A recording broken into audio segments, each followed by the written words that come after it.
Okay, guys, we're into the 7-1 Duroc Gilt, sired by Rock, back on the creation on the Bomb Squad 42.8 buyer sow. There's one thing that you say, you can almost, when it's got creation in the blood. Boy, she shows that to us, this 7-1.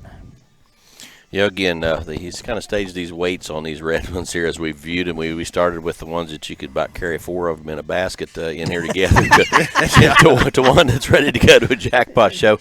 But and the reason I'm making that point is watch the progression. Watch the maturity, and they don't fall out of bed. They don't fall apart. They get better. They get shapely. They have a good look. They still keep the same balance and properties. That one's length in front of her blade. I mean, she really looks like a lady. Perfect length of body. She's got turned her center rib and body shape with a crisp kind of a top and a muscular kind of a hip and rump, but still the right kind that's going to continue to go ahead and expand. Her elevation in respect to where she has a length of body should let her balance and hold together really good as far as just to being a good solid feeder.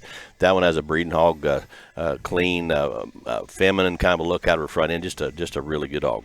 Really, really slick-headed. I mean, and that thing's just really, really cool and cocky when you get up there. And I think another thing, and again, I know we run these things both ways in this gilt thing, but that thing's got a big shape right up on the 10th rib or right there in the middle of the back. And that squareness of loin edge is kind of hard to find in this red thing, and she does that very, very well in terms of that just extra tone, if you will, but it's not restrictive when she's out and moving. Now you can watch her go across the ring, and you get behind her, you kind of get impressed, and you get in front of her, you're impressed, and yet there's just muscle, and then all of a sudden I put that little nice little head right out on the front of that thing that just really puts it in perspective.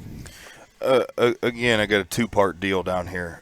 First thing is, I would say, as somebody who raises purebred animals and likes to show them as well, these gilts to me would be the most interesting to buy because you could do any single show you want with them. They qualify for every show. I don't know all the rules of some of those shows we get into in the fall, but from the expo all the way to your state fair, I hate rules, but they have them.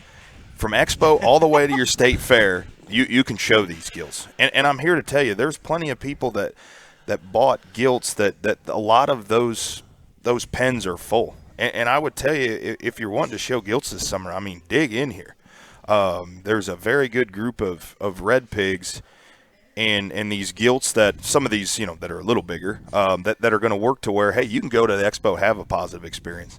And then you're into July, and then, if feed management, everything's right. I mean, state fair to be your destination is just there's just a ton of value in these gilts, especially these. We did some of the 9s. What's this one? A 16. Several of these have just a ton of value. It went too long on the first part. We'll do the second part on the next pig. 7-1 Duroc Gilt and market hog setting MLE.